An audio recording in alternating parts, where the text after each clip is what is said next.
السلام عليكم. إلى متى شارع الملك فهد بهذا الازدحام؟ السيارات تعرض للسير في جميع المسارات. الدمام مناسبة للدراجة والجارية لأنها أسرع. نرجو منع السيارات من استخدام شارع الملك فهد حتى لا يعرقل السير أكثر من ذلك.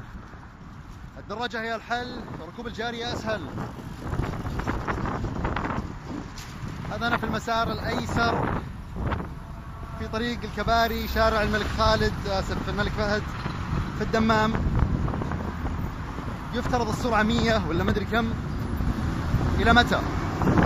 إلى متى ما زلت استخدم السيارة؟ إلى متى تعرقل السير؟ أين المرور لمحاسبة هذه السيارات التي تعرقل السير؟ جميع هذه مخالفات يفترض محاسبة أصحاب هذه السيارات. زر موقع الجاريات أنا أتنقل بدراجة. لاحظ السير واقف وأنا أسرع، الجارية أسرع. خلص أمورك، رياضة، صحة، وناسة، ولها الهم اللي يركب سيارة. الله يعينكم صراحة.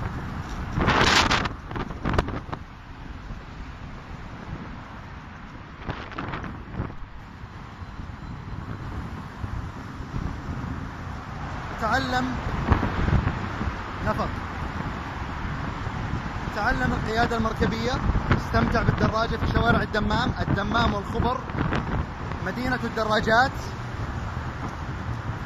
لا تضيع هذه الفرصة اللذيذة. بعض السيارات يشعرون أن الدراجة مثلا أبطأ،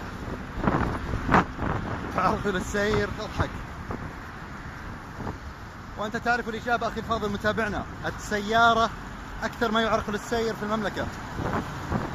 سبب الزحام هي كثرة السيارات، ليست الشوارع ولا اتساعها.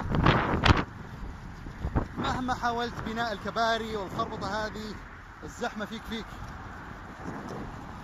لاحظ معي سرعة السيارة هذه معاي وأنا أسرع بعد، بس قاعد أصور واستمتع معاكم بالجولة هذه.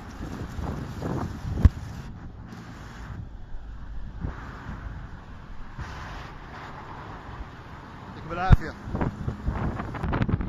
السلام عليكم. يلا السلام عليكم. من الدمام وسطها شارع الملك فهد. السلام عليكم.